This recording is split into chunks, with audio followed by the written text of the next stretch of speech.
Hi, this is recorded several weeks later, so I'm just going to explain what this is. You might know a guy called Dalek Sex from Twitter and from our stream chats. He has a podcast of his own called Dem Drunk Blokes, and he asked me on with another guy to talk about Doctor Who. We assumed it would be for that, but it's ended up on this channel, so the way I'm talking throughout it, I am assuming that no one listening is familiar with this, but they are familiar with Dalek and with Doctor Who.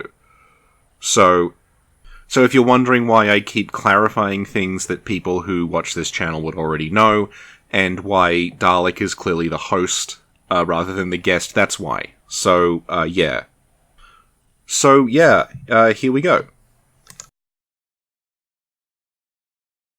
Good evening, everyone. Dalek Sex speaking. Joining us this evening is the almighty Jacques Sans Frontières JSF, also known as Richard Pilbeam from his own YouTube channel, and the wonderful Snack Covenant podcast. Richard, it's wonderful to have you here. Oh, thank you very much for asking me on. And if any of you have joined us from the Snack Covenant this evening and would like to subscribe to the podcast, God bless you on the strength of what this is going to be like.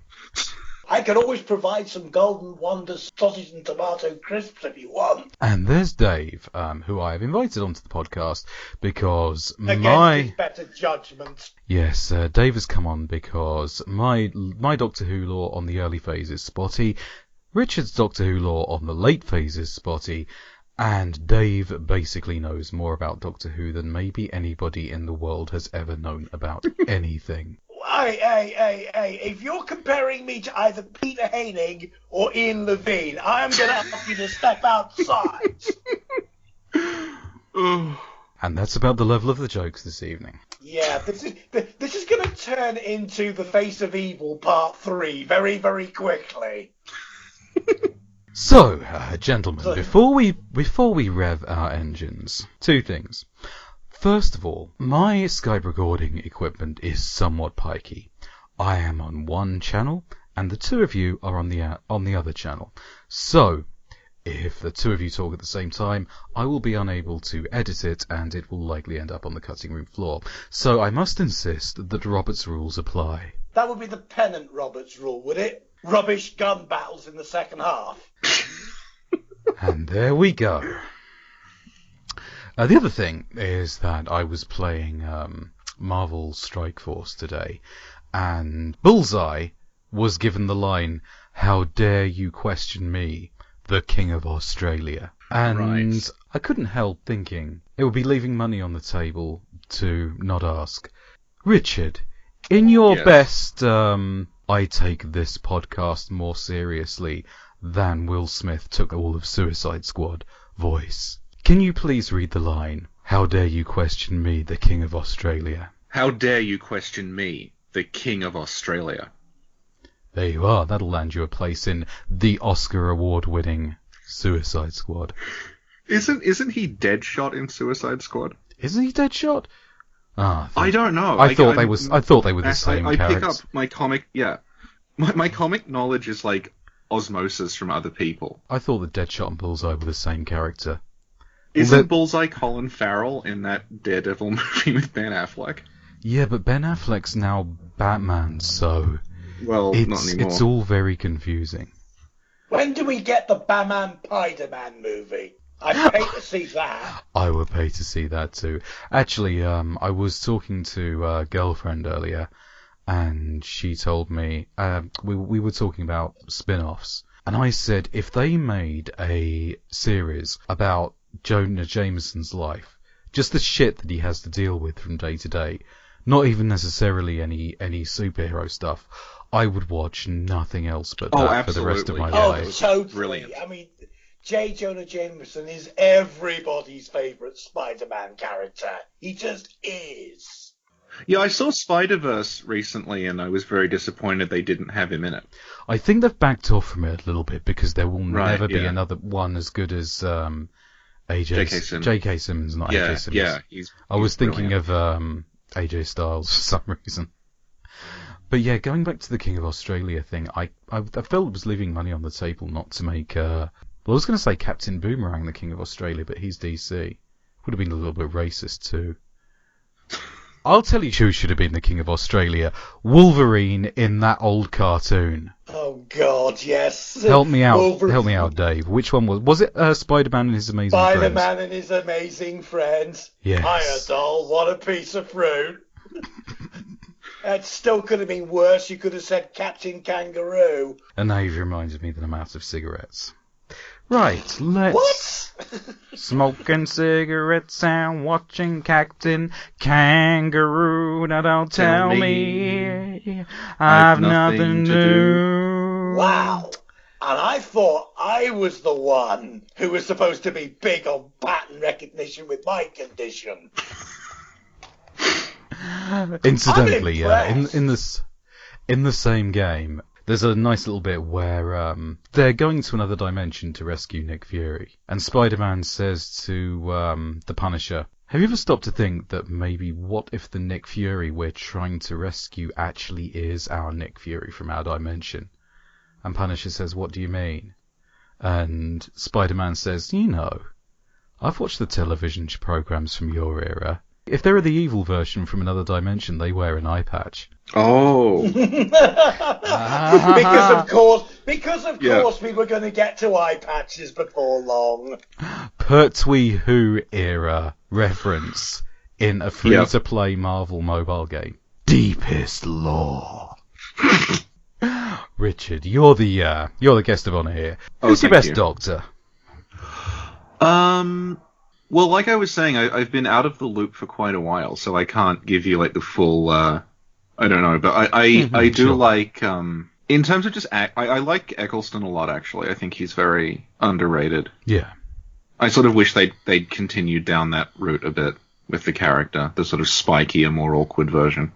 Like, I guess Capaldi is supposed to be that, but I haven't seen enough of his stuff to form an opinion yet. To be perfectly honest, I'm kind of glad we only got one season of Eccleston, because his version of the character kind of demanded one season, because he was so broken inside. It would have diminished the brokenness of Eccleston if he'd carried on. It was like he had to become a new man in order to start healing. So I think Eccleston doing one season was one of the best things that could actually have happened to the new series. I have a feeling that this is something we're going to come back to.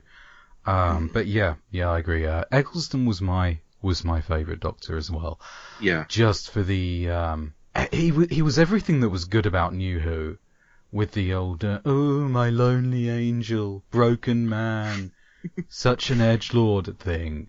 Everything that was good about that, but also everything that was good about bouncing around and running around and shouting brilliant. Yeah. He was kind of he was like just the right man in the right time to be the person tying the two eras together. Mm. He was almost like an emo Davidson in that respect, if you're thinking about it in those terms. Yeah, I'll give you that.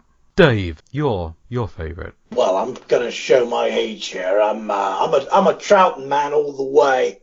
Patrick Troughton, just that childlike persona, and just the chemistry that he had with Fraser Hines in particular. I mean, it's no surprise that Matt Smith based so much of his persona on Troughton, because he was, projecting the same kind of childlike qualities. Definitely one of my favourite episodes of the new series of it's hardly new now, but of 20th Century Who is the 11th Hour. Absolutely the best post-regeneration story, bar none, because the tone of it, setting the tone for that Doctor, was just perfect as a small child's imaginary friend, a small child's idea of a time traveller. And that carried through into the new design of his TARDIS,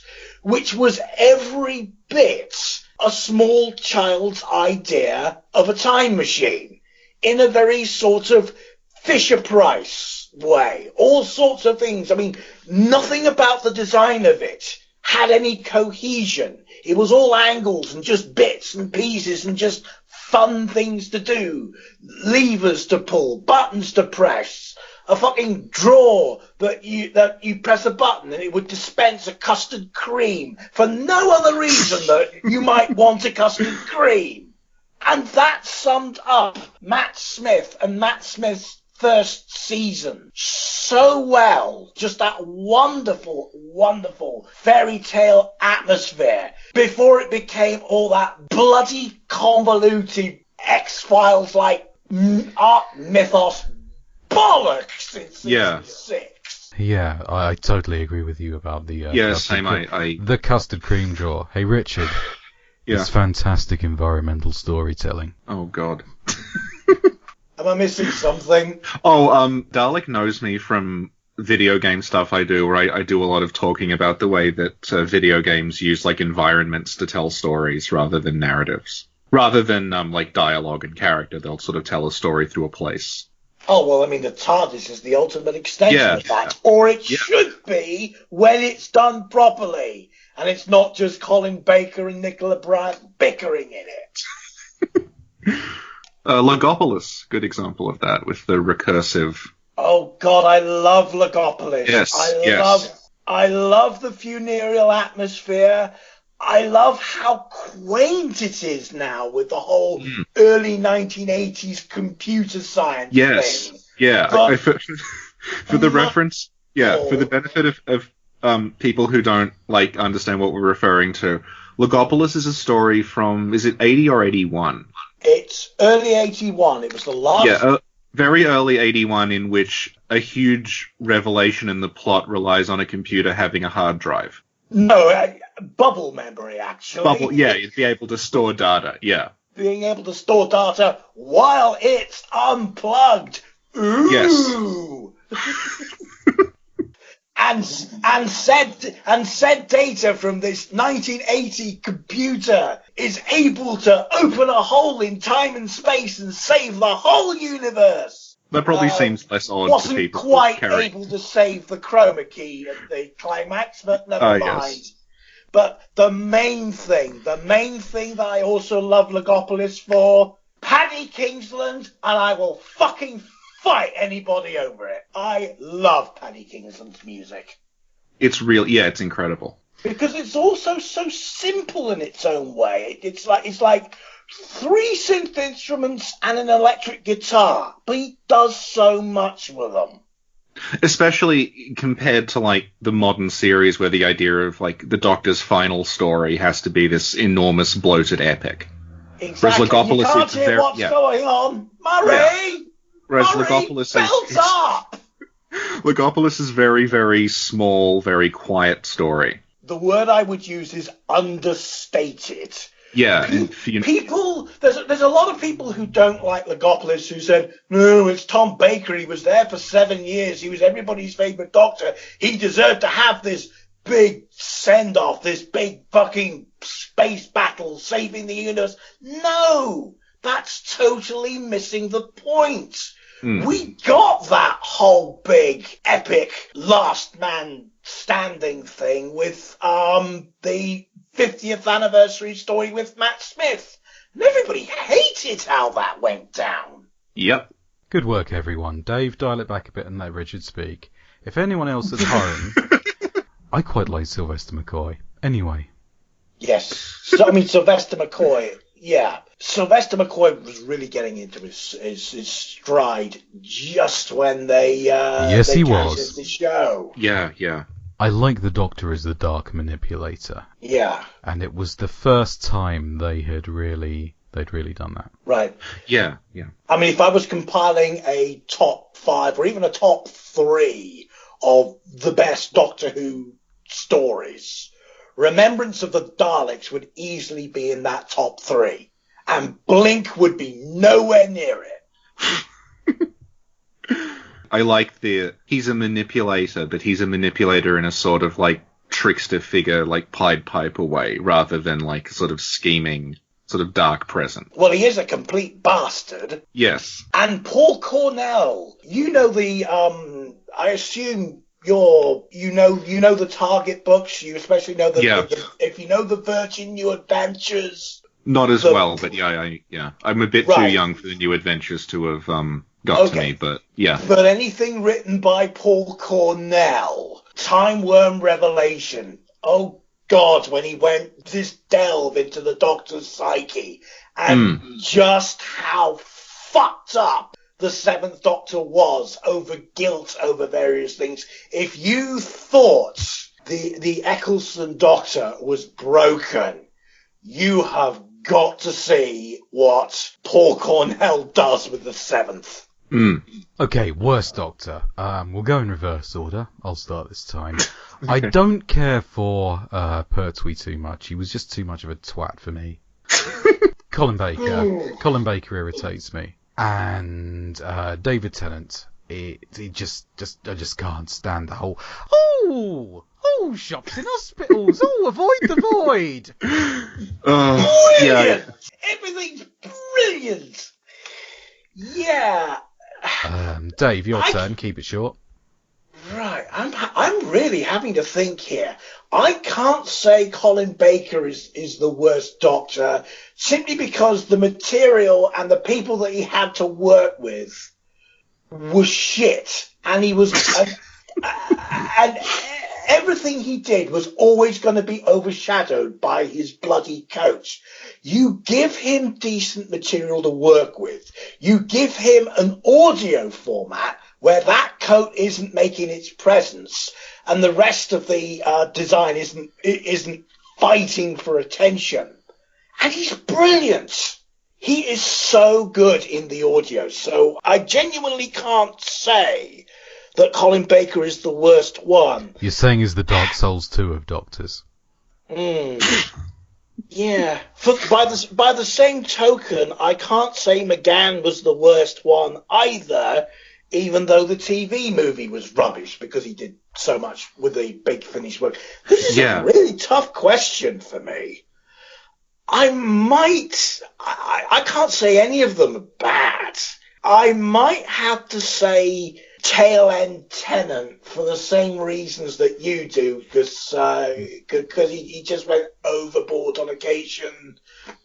William Hartnell, I guess, in a sort of bless way from the amount of fluff, the amount of times he fluffed his lines, but the show was very experimental and they were doing things that had never been done before. So again, you can't fault him for that. Pertwee was an arsehole, but he was a very moralistic arsehole. It suited him. Honestly, you're basically saying the answer is I don't know. The answer is I don't know. The answer is exactly. You don't know. Okay, fair enough. Richard, how about you? Which one rubs you up the wrong way? I would echo pretty much all of that because it's like I think it's pretty much established that the Colin Baker era is not a great lauded period in the program's history, but that's not Colin's fault. It's not Nicola Bryant's fault. It's not anyone in front of the screen's fault that it ended up that way. I would actually say again like the late Tennant era, because Tennant is, I feel like Tennant's so good when he starts, and then it's almost like the people behind the scenes realize, oh, he's very good at these specific things, we'll just make him do them over and over again, sort of on autopilot. So again, I don't think that's even his fault. I think that like they realize that they can get easy drama out of having him like say something very fast while bashing the side of a machine or something. Yeah. So you're saying is the Dark Souls 2 of Doctors? Right. I'm just going to keep saying Who is that. the Dark Souls 2 of Doctors? Well, I'll tell you what. I think I can sum up the problem. Hang on, I think with Richard's cat's Tennant. here. Is your cat here? Oh yeah, she's asleep in my lap, and I just moved slightly, and she woke up and was very distraught.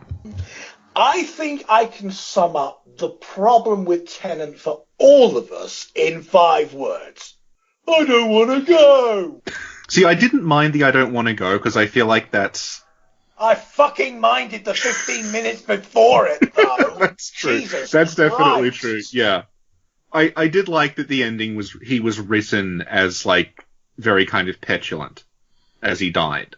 I think I remember when that happened, a lot of people were not understanding that, like, he was written to be petulant. They thought that was actually, like, Russell T Davies throwing a tantrum or something, but...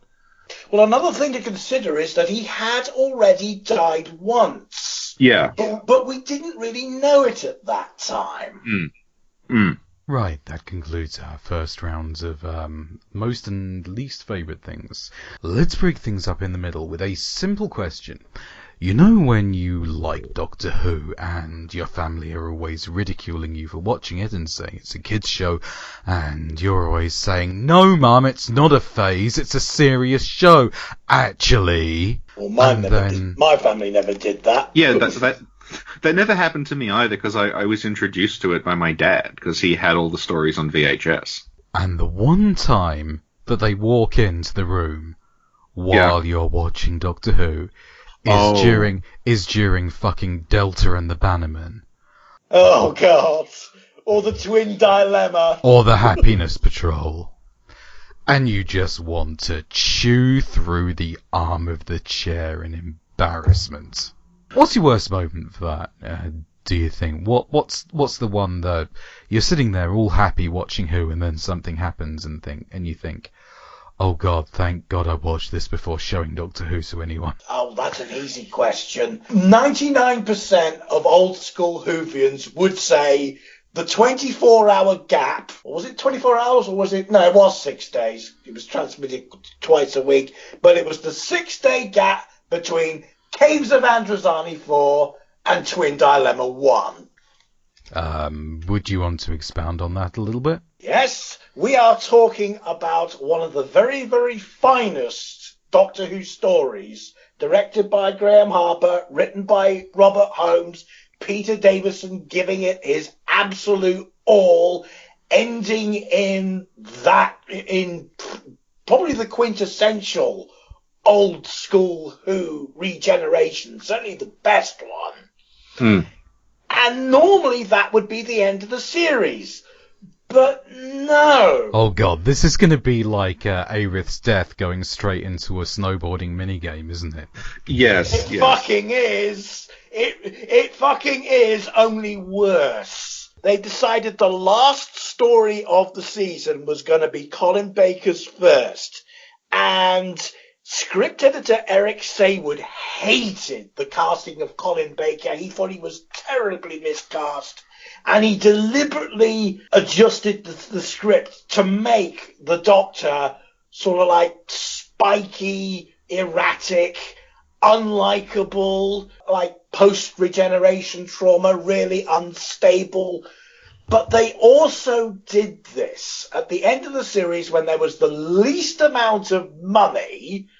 They had the most that'll-do director assigned to it. And most of all the budget, such as it was spent on colour because of that fucking coat. All sense of subtlety from the rest of the... I say the rest of the season. We can hardly count Warriors of the Deep. But all the subtlety, all the nuance from Caves of Androzani just sort of like evaporates in 25 minutes. And the Twin Dilemma, the last thing you get in season 21 is Colin Baker almost daring the audience to not like him. It's like, I am the Doctor, whether you like it or not. Guess what happened? Go on, you'll never guess.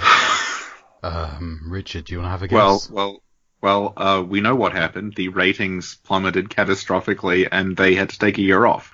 Prescient. On the nose, some might say. Yeah. And there was that amazing Ian Levine's charity single to protest the show being taken off air for 12 months. Are we talking about Doctor in Distress? Oh, yes. God. Hashtag first world problems. Yes, that wasn't just on the nose, that was on Pertwee's nose. Or like up the arse. Disappearing there up. I'm sorry that one didn't quite land. That one didn't quite land like the TARDIS at the start of the Christmas invasion. Richard, Yes. Yes, most embarrassing moment for you. Well, I feel like I can't pick one because there's an awful lot of stories where they've just felt obligated to shove in a monster that kind of has no relevance to the plot, but has to be there for the sake of it being an SF show. Yeah. And they put very little in. So I'm thinking like the Taran Woodbeast from Androids of Tara. Yeah, where it's just like this. So Androids of Tara is a story just about people. It's like a swashbuckling sort of like, it's just like, it's on another planet, but it's effectively just a takeoff of the Prisoner of Zenda with all these people involved in mistaken identity with each other. But because it's Doctor Who, there has to be, apparently, some sort of monster. So it's this weird kind of, like a rotting Sasquatch doormat costume that shambles around in the background of some of the scenes and looks completely awful.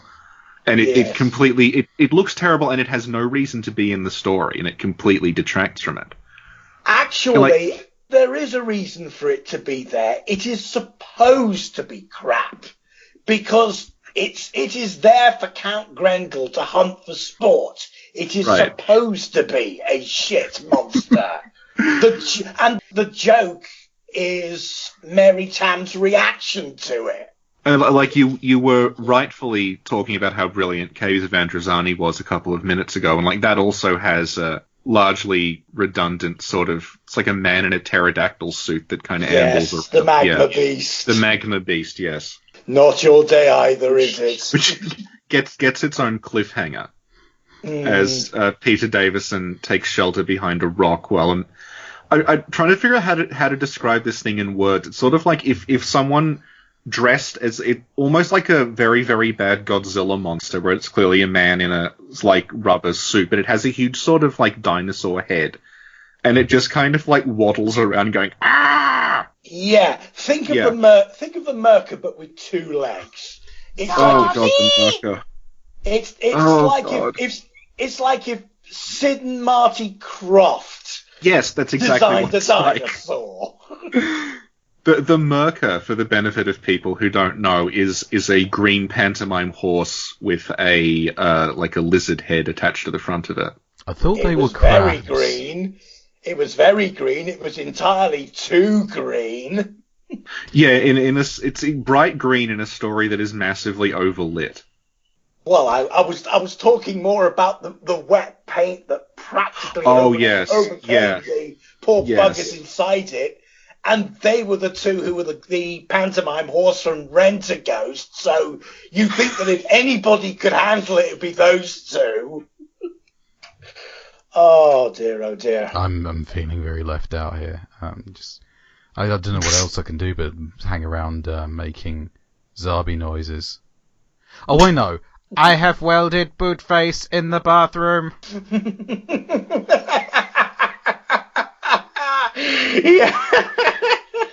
Yeah, that was about the level that Sylvester McCoy's first season got for me. Delta and the Bannermen has had some serious re-evaluation by fans. Oh God, is that where the internet is at? In the last number of years. Not by me, though. Well, I have a book that Paul Cornell edited that's like just a series of late 80s, early 90s fanzine articles. Mm-hmm. And that's got a lot of McCoy kind of revisionism in it, I guess you'd call it. Mm. It's from a period in time when sort of everyone started bashing Pertwee and saying that the McCoy years were like the high point. They really were. Because of the sort of point they were at, because it was like after just series had just been taken off, and you had like the sort of old guard of fandom saying that like the high point was the Pertwee era, and John Nathan Turner saying that, like, you know, the memory is cheating, it was never as good as you thought, and then sort of the New Adventures crowd kind of adopting McCoy as a symbol of, like, this is what it should be. Yeah, so it was the anti-Peter Haney. It's definitely a response to that. And, like, I'm just old enough to remember watching the McCoy stuff when it was broadcast for the first time here, and weirdly enough, like, it's so much like children's fantasy, which it is, but like that I remembered seeing it, and I had confused it with another show called Turn On to Teabag. Yeah. I'm not sure if weren't either of the you only know one about. to do that. Yeah, actually. yeah.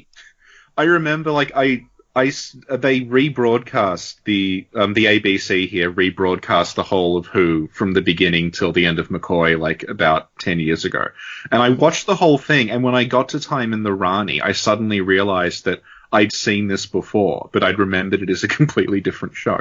Did they slip a Yeah. bit of Metal Mickey in there just to see if fans notice the difference? They probably won't. But the thing that Time and the Rani has been compared to before is Emu's Pink Windmill Show. I am unfamiliar. That's where Grotbags the Witch came from, which was Yes. who was a very similar character to Teabag, I think. Right. Mm, But anyway, if I can tell you what my most embarrassing moment was, please do. on a superficial level, I want to say the moment where Tennant sings the Ghostbusters theme. Oh, God. Because it's just so wrong for the episode. Army of Ghosts and Doomsday? Tuesday. Yeah, Doomsday, Army of Ghosts and Doomsday is one of my favourite two-parters. I will watch it over and over and over. But just like completely drops a girder in front of the train of thought. In the tone of the show. But I think what really makes me cringe so hard that I break 3 of my vertebrae is any of the RTD moments where he set the 10th Doctor up as this Messiah figure. Like in Voyage of the Damned, where he was literally carried aloft by robot angels. Yeah. Or in Last of the Time Lords, where he lays his hand on the Master's head and says, "I forgive you." Oh my God, did I have words to say about that on Tachyon TV? We can't decide whether that was good or shite. I have a lot of memories of that podcast, actually. So do we. That's where Dalek Sex came from. I remember, like, talking to you when you mentioned offhandedly that you wrote for Tachyon TV, and I was like, I remember that from 2007, 2008. I did a lot of stuff for the associated blog, the Behind the Sofa blog. Right, yeah. What was the other one that was... it was the bit where everybody clicks their heels together and says, "I believe in the Doctor." And it defeats the Master. But yeah, you get where I'm going. Yeah, that's my answer. That's my answer to that one. So, let's get back to a simple favourite and least favourite question. And the next one is about story arcs. Like big sweeping bollocks that just covers, flops itself down on a bunch of otherwise good episodes like a big wet Afghan dog and makes it smell of carpet. Who wants to go first for this one? I'll go first for this one because I don't know whether this is conventional fan wisdom or not, but Doctor Who has never been any good at story arcs. Yes. Ever in its Yes. history. Yeah. Not Yeah. at all. The whole key to time thing is the closest it's actually got to a half decent one, and then it fucking Douglas Adams cops it out in the last 5 minutes in a way that makes sense, but it's still incredibly anticlimactic. Season 18, the E-Space trilogy works, but then they have to lump the whole of the rest of the season. Fans call it like it's a story arc all about entropy. No, it's not. It's because Tom Baker was so fucking miserable all the time he was doing that. But the new series, none of the story arcs have been any good. It's when they go out of their way to be story arcs that it all falls apart. when the story arc is just allowed to be in the background and not really be a story arc at all, like the whole crack in the wall in Matt Smith's first season. Oh god, I hate that one. Background for I hate that one. Yeah? Yeah. Just the fact that he reaches into it and pulls out the bit of broken TARDIS. I was on the edge of my fucking seat for a year, and then another fucking year. And I was just like, really? Exactly. That's it. Yeah, and so it's no wonder everybody was fucked off at Time of the Doctor, because, I mean, there was very much the feeling of, is that it? You mean that's it? Yeah. At that point, you knew that Stephen Moffat was making it up as he went along, in very much the same way that you knew when Chris Carter, doing the X-Files, was making it up as he went along. Yeah. And when the main cast just could not be fucked anymore round about season 7. Good points, well made. Richard, anything to add? No, I think, like, you've sort of, the problem being that a show about someone who can go to any point in space or time shouldn't really have a story arc to it, because you're not dealing, ideally, with things that are actually linked together. Character arc, yes. Character arc, yes. Story arc, no. Yeah. And that's why I think, like, the Eccleston season, like, that has a story arc in it about this whole Bad Wolf Dalek thing. But that, to me, like, sort of works because it's also the character arc of the Doctor and Rose at the same time. God, you've just reminded me of my other cringe moment. The robot and Robinson. Oh, God, yes. I'd actually traumatically blocked that out. But continue, Yeah, I'm interrupting. Oh, no, that's just all I was going to say, that, like, the idea of, like, the Dalek army being built behind the scenes works in that season because that season is also about the Doctor coming to terms with what he did, and then ending up in the same position he was in when he blew up Gallifrey, and taking the different choice this time. It's about getting into that position. Yeah, that works for me because it's that. But when you get into like the crack in the wall, or like everyone mentioning Torchwood constantly, it's really just like, what's this season's MacGuffin going to be, which is different. Stephen Moffat got so bad with that. Let's move on, shall we, to the big money shot of the show. Favourite stories, old series, new series. Okay, who wants to go first? I think Richard should I've already go first. mentioned one of mine. How many do we get to pick? How many do we get to pick? Very hard to narrow them down, some of them.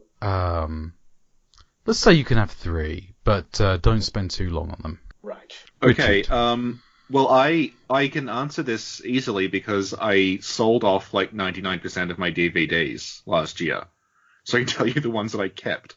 And I think that they would have to be my favorite by default. So the Warriors Gate, Logopolis, Castrovalva, sort of like... I guess Traken fits in there, but that's sort of the 3, that triptych works very well for me. A triptych of hive runes? I quite like the Troughton stuff where he's not in the base under siege, when he's sort of allowed to cut loose and do something different. So I quite like the Mind Robber a lot. And although it doesn't exist anymore, so I don't know, but like I really like Evil of the Daleks, the audio that survived of that. Oh yes. Yeah, because he's given a lot to do in that. Yeah, and the moral dilemma that he faces in that one, and you can tell how much of a hard time he's having with that. Yes. Yes. I mean, yes. It's padded to shit in the middle, but yeah, exactly. Yeah. Okay, I will say for my 3 from the old era, The Edge of Disaster, if that's the right name for it, The Brink of Catastrophe, something like that. You mean The Edge of Destruction? Edge of Destruction, that's it. Oh, yeah. Because it's the first story that teases the idea that the TARDIS is sentient, and they never really come back to it until the Neil Gaiman episode. And I think that's something that's sorely unexplored. I will also say City of Death. Oh, definitely. Yeah. And in general, the good McCoy stuff. I can't pick any particular one because they've all got faults. Like, I love The Curse of Fenric for its Lovecraftian vibe, but the vampires are kind of shit. And I love Ghostlight for what a great story it is, but it's also a really, really badly told story. Yeah. You've got to watch that one about half a dozen times. I'm a big fan of Ghostlight, yeah. Yeah, so, yeah, in general, the good McCoy. Okay. This will probably surprise you because I'm not going to actually mention any Troughton. There's certainly plenty of top 10 candidates among the Troughton period. I mean, you've got Power of the Daleks, Evil of the Daleks. I would also say, the James Bond one, The Enemy of the World. Oh, yeah, yeah. Yeah, but I wouldn't put any of them in my top 3. I think the ones, it's going to change. I mean, next time I think about this, I'm probably going to end up changing my mind on some of them again. City of Death, certainly a contender, but I think the 3 that I would pick this week, if I'm allowed to pick individual episodes of the new series, I would pick Caves of Androzani and Remembrance of the Daleks. And from the new series, I would pick World Enough and Time. Which one was that? That was the first half of the Mondasian Cybermen coming back. Ah, yes. When at the end, he just fails. Right, yeah. Yeah. That was a wonderful episode. That was like that was the TV version of Spare Parts, essentially. Yeah. Well, I'm going to blow you all out of the water by telling you that despite the fact that the 10th is one of my least favourite Doctors... I'm leaving the room if you say blink. Pretty much all of my favourite New Who episodes are Tennant stories. And yes, Blink, I love it. Also, Family of Blood. Paul Cornell wrote that. Originally a 7th Doctor New Adventures book.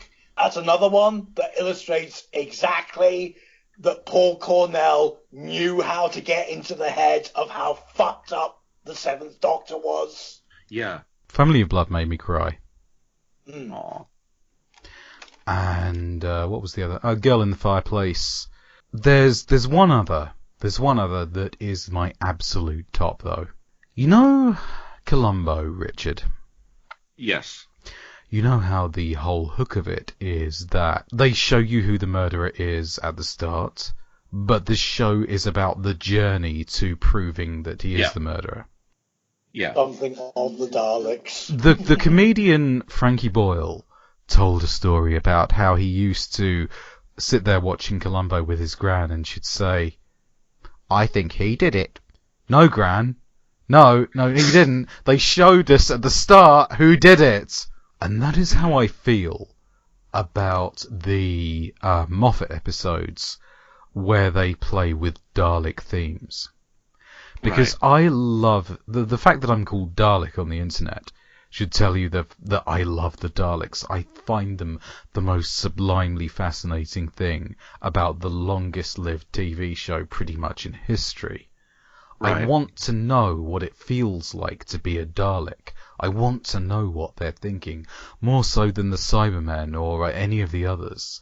I find them just fascinating on every level.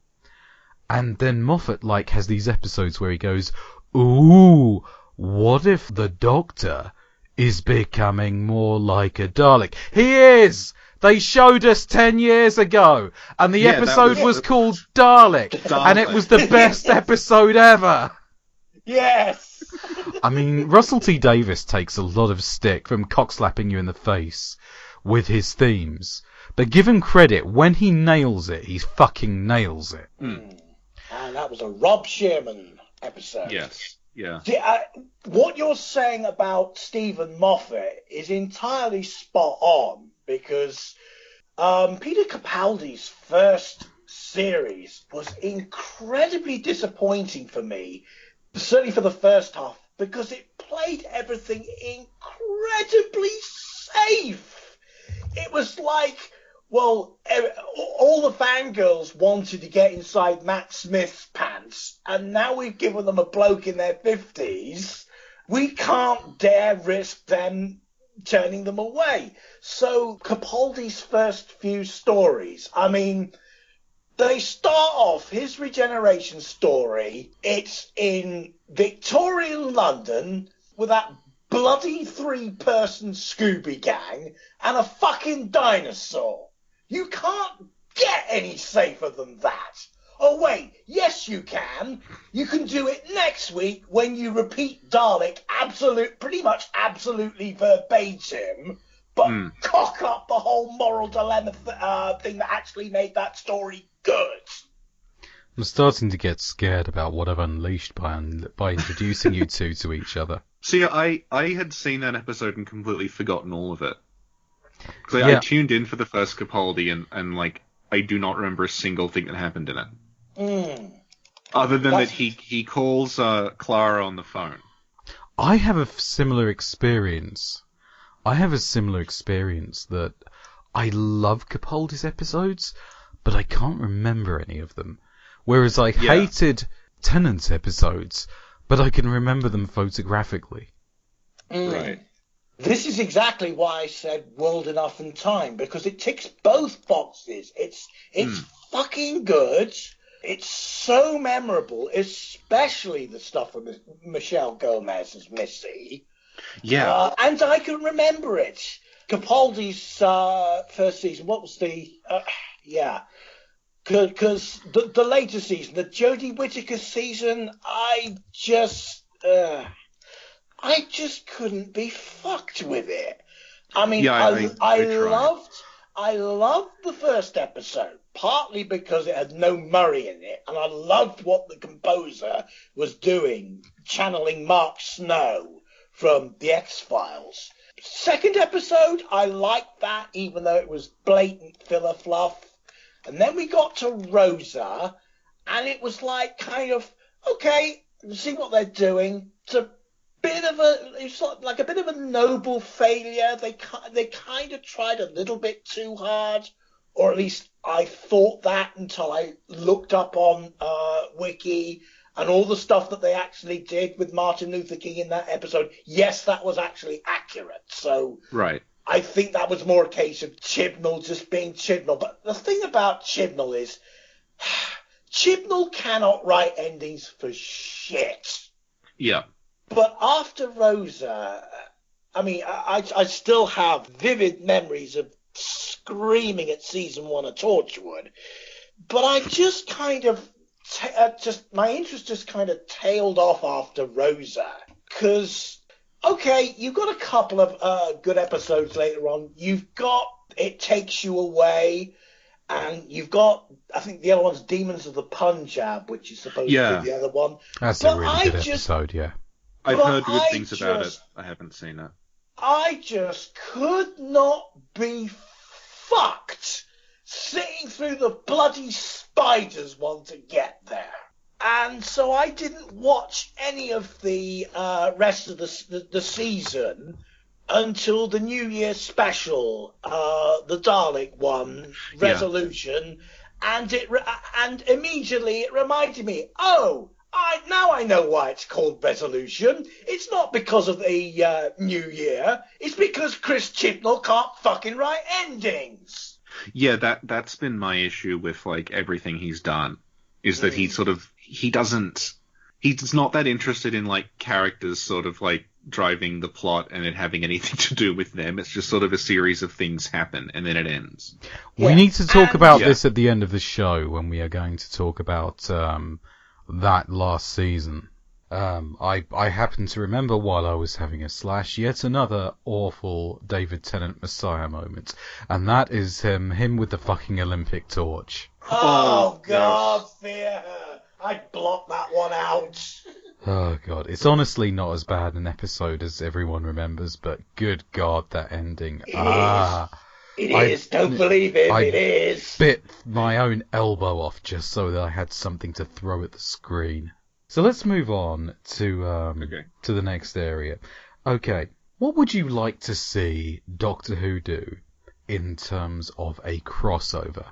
And you're not allowed to say Supernatural because it's already ended. Can I say nothing?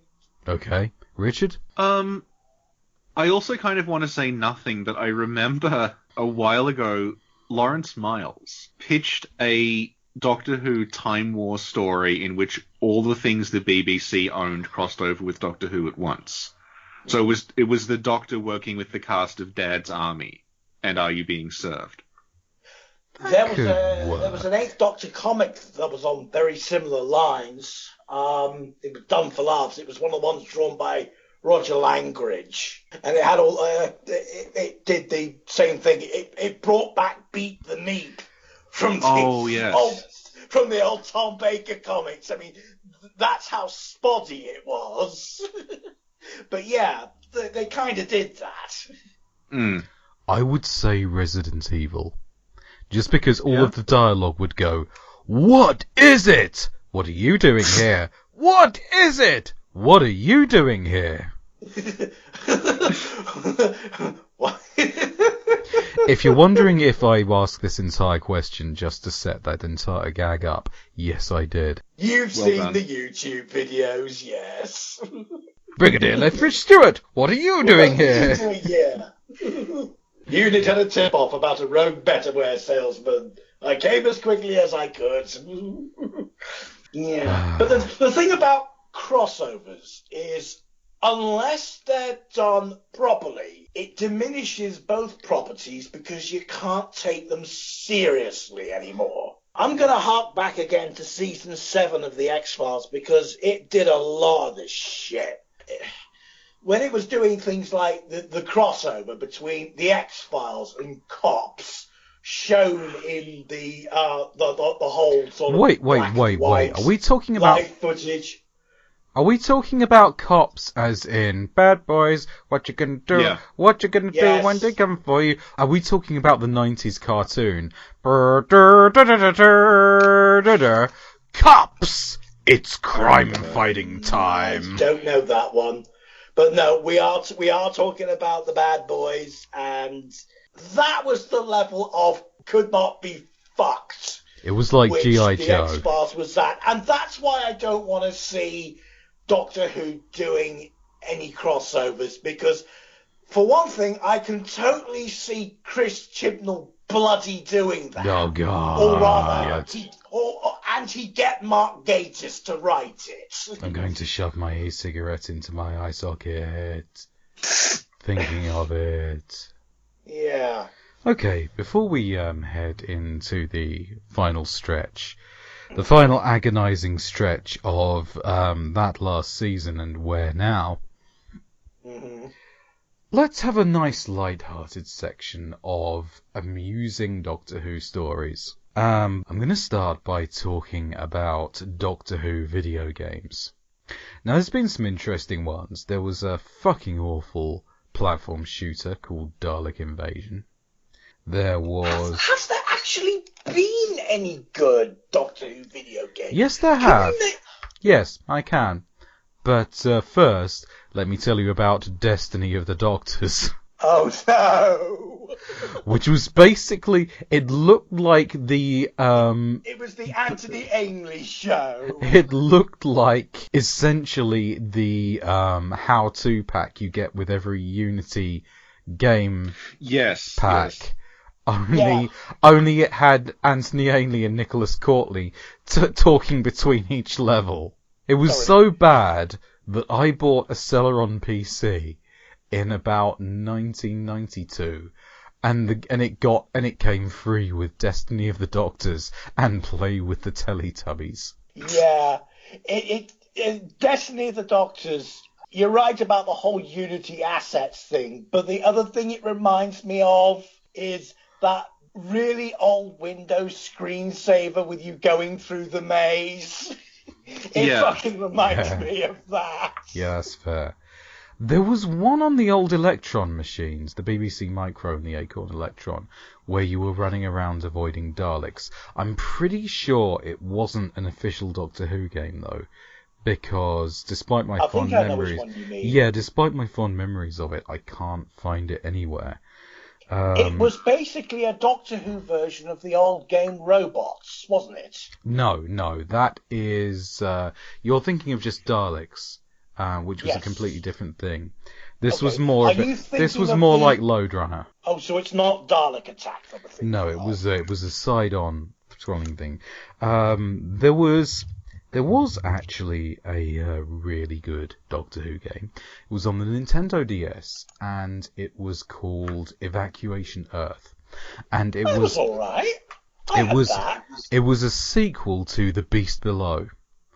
And the Doctor and Amy turn up on Earth to watch the human race all pile on to Spaceship UK and so forth. And the TARDIS gets stolen, predictably, and they end up having to escape on the SS Jane Grey, is it? I can't remember. Anyway, it's the floating lake district in space. Yes. And first plot twist is that the floating lake district turns out to have brought the Silurians with them.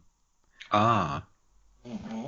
And then the Daleks appear out of a time portal, unplanned, and crash into the ship and split the ship into the human half and the Silurian half, and a sort of apartheid war starts. And it's just a really nice story. And it ends with the Doctor commenting, "I've been trying to set these two races up forever," which is really lovely. There was a sequel to it called Return to Earth, I think, where they pick the story up with all of the ships returning back to Earth once it's habitable again, and they get caught in the middle of a war between the Daleks and the Cybermen over a plot MacGuffin called the Time Axis. And the only thing I know about that is that they get rid of the Daleks by shoving them into a time portal, which causes them to appear in the previous game and cause the whole situation in the first place. Because it has to do a Moffat. Of course it has to do a Moffat. But where I'm going with... Oh, sorry, you go on. Well, I was only going to say that I did finish Exploration Earth, but Evacuation I kind of felt the game ran out of steam before the end. Yeah, it did, but it was still a lovely little story. Oh, yeah. I mean, the fact that it was Matt Smith and Karen Gillan doing the voices added a lot to that. But where I'm going with this is the real big story in terms of Doctor Who video games is Doctor Who and the Mines of Terror. Oh, I wondered when this was going to get mentioned. Is this the one that's like just Hunt the Wampus, but with Doctor Who in it? No, that was Doctor Who: The First Adventure. Okay. But it was done by the same people. I think they were both Acorn Soft games, I think. Right, yeah. I don't think we got any of them in Australia because we didn't get like BBC micro stuff. They didn't give them to you. How dare they question you, the King of Australia? How very dare they? This was from an era of history where basically all video games were the story of a stickman and the things that kill him on a regular basis. So it was very easy to shift the assets of one game to another in mid-development. For example, Beyond the Ice Palace was originally Thundercats 2. Right. And they had a game in mid-development, and then they landed the Doctor Who license, and it ended up being Doctor Who and the Mines of Terror, which was a maze game where you were stuck in the middle of the screen, and the whole game scrolled around you, and you can imagine how much 8-bit machines like that. But the funny thing about it was that they actually wrote a game that was too big for the BBC Micro. It wasn't exactly difficult. And rather than just doing the From Software thing of saying, hey guys, why don't we design smaller levels but just do them with better level design? They doubled down on it and they gave out an extra chip that had to be fitted to your computer Okay. in order to play the I game. didn't know it did that. Yes. God, And I thought only Imagine Software did that. So this game, despite being an awful fucking tie-in about a stick man walking around a maze, was the Donkey Kong 64 of the BBC Micro generation. And they actually, the company went bust the month after because it was so cripplingly expensive to produce.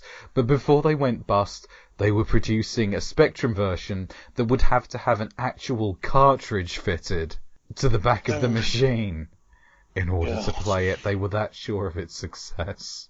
The only thing I remember at all about Doctor Who and the Mines of Terror as a game is they gave him a fucking robot cat. Yes, they did. And if you're wondering who the company was that went bust... No, anyone?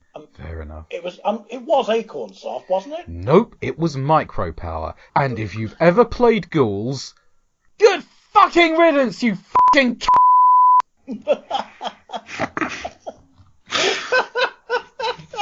Well, that was tangential. No, I have emotions. I only do a deep voice on the radio. So, let's wrap this up with... Yes, that last season of Jodie Whittaker. Yeah, what do we think?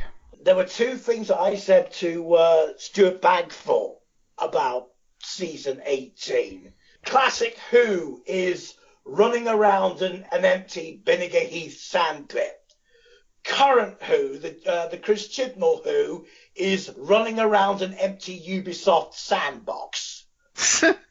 And this was after he'd done his review of the Battle of Bingley Bongley Boo, whatever the fuck it was called.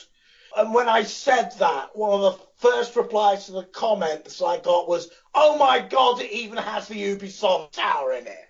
Richard, enlighten us. I watched the first Whittaker one, and then I watched the Rosa Parks one, and then I watched the New Year's one. And I have largely forgotten most of what happened in all of them. It's not even like with Torchwood, I would watch it and think this is absolutely dreadful. This is horrible. With Chibnall's take on Who, it just sort of passes through me. It just goes in one ear and out the other, and none of it. There. Yeah, it's very wallpapery, and the problem is it is flirting with interesting ideas that it just sort of throws up there and then ignores. Like the thing about Resolution being that there is this woman who is possessed by a Dalek, and the Dalek is essentially driving her body around. Mm. That's very we were talking about Evil of the Daleks before, and they do a very similar thing in that, where they sort of say what it means to be a Dalek is essentially, it's almost, the Dalek is a subjectivity. It's not specifically the mutant. It's not specifically the thing it's driving around. It's like a way of thinking. So you can condition humans to be that story has humans becoming Daleks, not in the physical sense, but in the sense that they're conditioned to think like a Dalek. Which makes, the Doctor's eventual, at the end of that story, he sort of makes the decision to end the Daleks forever. Obviously, he doesn't, because they're still going. But the decision to sort of end them forever on the grounds that, this is not really, this is almost like killing an ideology. Because they genuinely believe that they should die. Yeah, Yes. and there is that whole thing where he conditions some Daleks to be nice, and they cannot cope with it. Because they can't reconcile sort of empathy with their own ideology. Well, it's not that. It's that the other Daleks can't reconcile it. Yeah. No, you're wrong. You're wrong. When you give a Dalek empathy, they go crazy. Well, they do that too. They become very, very childlike. We're talking about Evil of the Daleks there. But, yeah. The other thing about season 11 is nobody remembers a sod about season 11 itself. But by God, does everybody remember the fan reaction about season 11? Mm. I mean, Chris Chibnall on Open Air, 1986, running up and down corridors and silly monsters. Doctor Who fandom on Twitter, 2018, ruined by social justice causes and no monsters. So what is being referred to here is that there was a thing called Open Air. It was like a panel discussion show, and Chris Chibnall, who later ran Torchwood and now runs Doctor Who, was on it as he was like in his like 18 or 19 or something, as the head of like a Doctor Who fan group, and he was very harshly critical of this season that had been on then. Which was the last Colin Baker season. Was on the episode, yes. Yeah, and he was complaining about it being very, very just running up and down corridors and a series of cliches, and he was quite tired. And then, of course, when he got to write his first Who episode, it was literally just running up and down corridors. Was that 42, the one where people? It's the most generic SF premise imaginable, where it's like a group of astronauts get possessed by bodiless alien intelligences and chase each other up and down corridors. It's almost a base under siege. Yeah, it aims for being a cliched story and can't even get that far. It's incredibly tedious. And then he did the two-parter with the Silurians. Yeah. And you could tell. It was like he wanted so badly to be Mark Gatiss. Yeah, because Mark Gatiss does pastiche, and he just wanted just wanted the Silurians to be there. He wanted to be. It was like Mark Hamill's in the Jay and Silent Bob movie. Look, kids, it's Mark Hamill. Mark Hamill being a cock knocker. That's what Chibnall's writing feels like. Yeah, he's never really, I feel like, matured out of being just like a guy doing fan stories. He doesn't seem to have it. He doesn't really have a distinct identity. Yeah, he doesn't have, like, I don't understand his, like, if you watch, like, Russell T Davies or Stephen Moffat, even if you don't like what they've done, you get the sense of there is another person on the other end of this, and there are a series of ideas that are guiding this. They might not necessarily be good ideas every week. Yeah, and again, like that I think leads to like a lot of the sort of very harsh reactions that they got from people, because there are a lot of people who just don't like Russell T Davies. They don't like his worldview, and they don't like the worldview of Stephen Moffat, and that reflects on the stories they're doing. Whereas with Chibnall, it just almost just feels like autopilot the whole way through, and there's sort of nothing to really... And that's a very odd thing to be saying about a season that had an episode about Rosa Parks in it. But I just didn't feel anything. I'm gonna pick you up on on that point and say that my chief problem with the latest season was that it had no Dalek. It had no genesis of the Daleks. It had no caves of Androzani. We still don't know, 13 or so episodes later, who this Doctor is. Yeah, she's just like she comes across as just like a Doctor Who cosplayer. He's not willing to put her through the ringer. Like, everything is nice and pleasant, and everyone gets on and likes each other, which is on a baseline level, like, okay, that's watchable, but there's no awkwardness, there's no friction, so I don't really know anyone. There's no break point. Yeah. I think I know exactly why this is happening, and I called this 2 minutes before Peter Capaldi's last episode. What was that Christmas one called? Oh, the It's on Evil Plan. Story. Don't know what to do when it's on Evil Plan, but you know the one where they bring back the First Doctor. Yeah. Right. Yeah. I called this just before the regeneration, and I'm still certain that this is the way that it was going. You know the big monologue that he gives just before his regeneration that ends with "Doctor, I let you go," when it's like he's talking to his next self about how to be a doctor. He's not. Yeah. He's not, because just before that he's talking to the TARDIS. What he's doing is he's still talking to the TARDIS. He really, really wants a break. He wants to retire. He wants to stop doing it, but he can't. So what the TARDIS offers him in that moment, I think, is to swap places with him.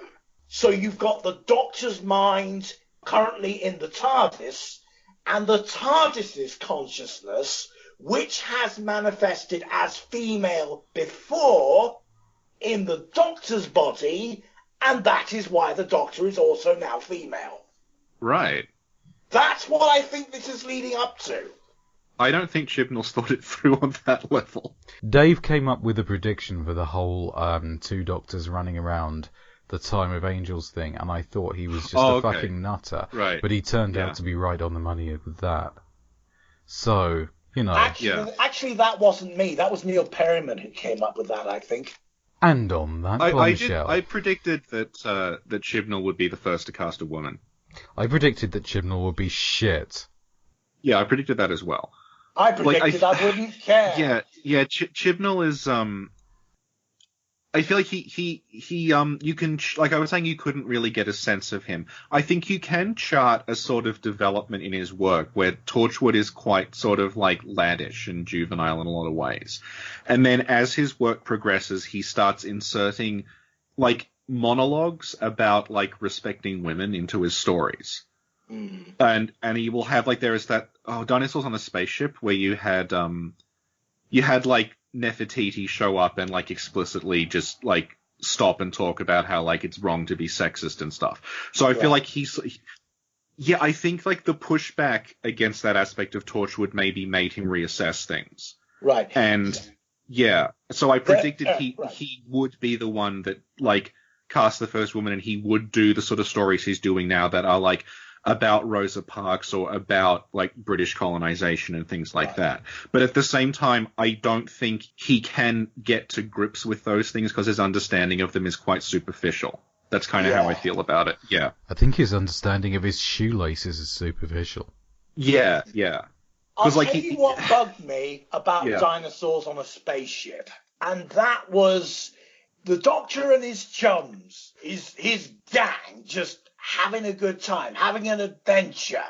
That comes across, but what also comes across by them doing that and just being so childlike when he goes, dinosaurs on a spaceship, it also means that you know from minute one that every single one of these characters is absolutely unkillable.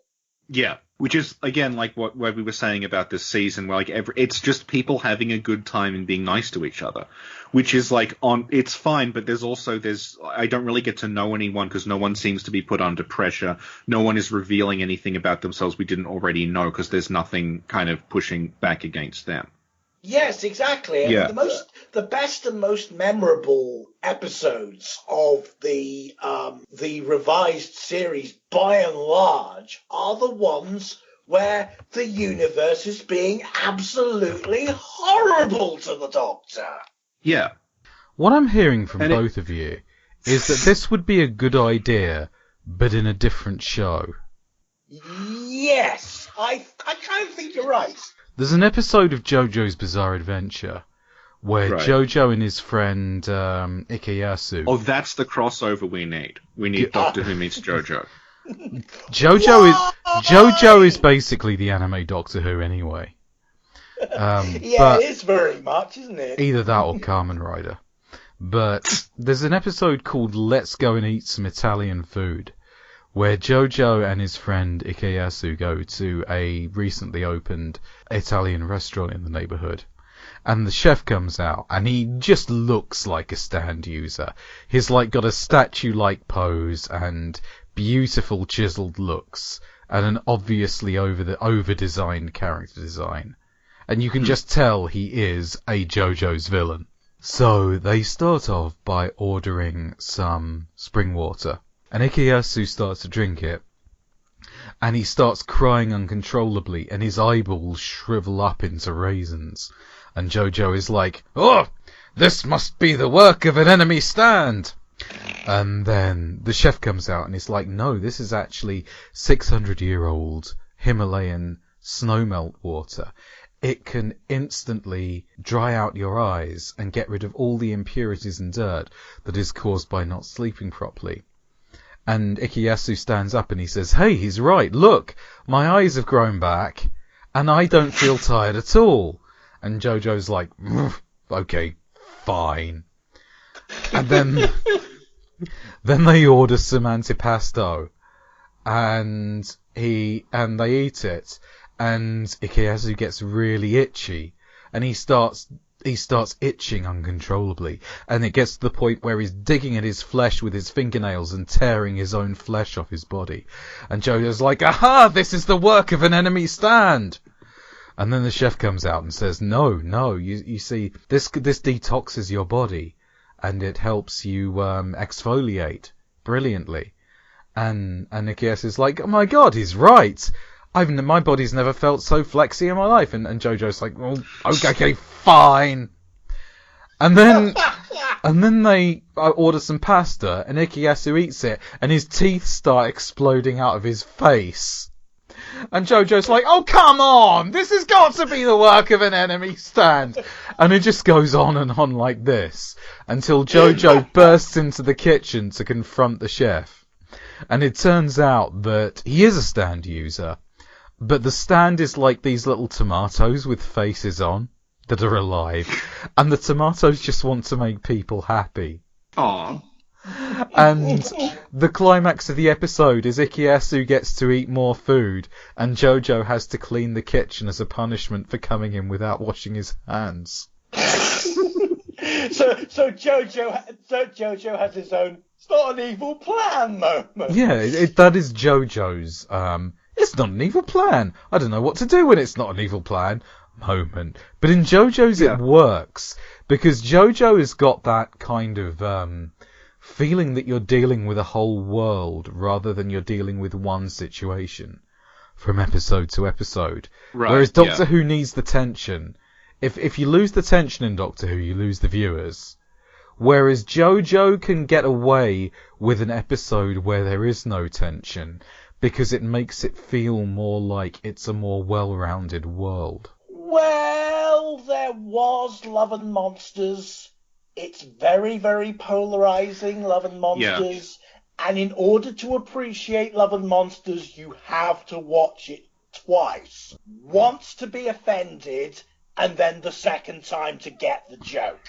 Well, I found it fucking terrifying. I liked Love and Monsters. I don't know why people hate it so much. Love and Monsters is a good example of that, because that is a story that there are no universe-shattering stakes in it. It's really just about a group of people who then they form a bond that's then torn apart by another a bad actor who comes into it. And that's very, very low key, apart from obviously it's Peter Kay in a green latex suit, but no, it's Peter Kay being Ian Levine in a green latex suit. Yeah, but that's and an example other phrases. That's not out of keeping with the tone that Chibnall is going for. It's just that nothing really happens in his stories. I was planning to have this all structured, but now I'm thinking we should just end the podcast, because I can't even remember what my name is and where I live and what the question was anymore. I've had to help my parents with a whole lot of stuff today. We've had a good time. It's a mum's basement under siege story. No, my parents are okay, you win the evening. My parents are moving house, so I have to be the furniture holder. Oh no! It's not an inflatable leather chair, is it? Oh god. It's not a big golf ball chair, is it? Golf ball chair? I don't know. I'm thinking of The Prisoner. Oh, okay. I'm thinking of Delgado. I'm thinking of... I'm thinking you are number prick. Okay, so if we do this again, I will be here earlier. Oh, it's alright. I don't even have a sleep pattern. Yes, you do. You go to sleep when I'm talking to you. Anyway. My co-host also fell asleep during a podcast once. Really, you surprise me, sir. You may find some parallels in my relationship with my significant other. We were playing Diablo 3 Parallel the other universes. night. Do you know Diablo 3 at all? I know Diablo 1. Okay. I haven't played the others. There's a secret room in Diablo 3 behind Brother Malachi the the healer, got there in the end. And you can go in there and access what is basically the game's boss rush mode. Right. The thing is, she's not 100% fluent with game systems, so when she comes to me and tells me that something really amazing has happened, I'm never quite sure whether it really has happened or whether she just doesn't understand how the game works. But the other day she came to me and said, "No one is ever going to believe me about this, but I kept talking to Brother Malachi, and he prays for you, and then after a while he starts making up his own prayers, and then the door that you have to break down behind him to get into the secret room opens by itself, and it's called the Heretic's Abode. And does that mean that he's a false healer?" And I'm sitting here going like, it's as good an explanation as any. There's nothing in there to say it isn't the case. Right. It's fantastic environmental storytelling. I think we need to shut things down now. So wherever this ends up, thank you for listening. Yes, thank you. God bless you. I don't know much of what else I can say apart from to do the usual professional housekeeping, and to ask you what throw the bums out. I was more thinking of asking the bums where they can be reached on social media and what their current concerns are, what that people can engage with, possibly in a financially rewarding fashion. So, Richard, you're Richard Yes. Pilbeam on Twitter, Yes. are you not? Yes, that's Richard, then underscore PILBEAM. And you can find me on YouTube at someone else's channel who I've been working with for about 18 months, who is called SinclairLore, so that's SINCLAIR space LORE. And it's nothing really to do with Doctor Who, but I do occasionally bring it up in other contexts. You have strongly held opinions. I have mentioned Ian Levine several times, and then had to explain who he is to an audience of befuddled video game fans. Well, you won't have to do that again. Not after tonight. Dave. Well, I am Aladoof She on Twitter. That is spelled EALADUBHSIDHE. They've already forgotten. Yeah, exactly. It's like Jodie Whittaker. You've forgotten it already. But you'll find me slouching around Twitter. You'll also find me slouching around the Titful. You write a comic as well. I do write comics as well. Yes, I write. I show up on places like Pinside. I am also a furry for my sins. So you get the idea. What's that, Skip? We've lost how many listeners? If you want to read Dave's comic, Google Red Equinox. It's actually really good. So, beyond that, I don't know what else I can say apart from a very Merry Christmas to you at home.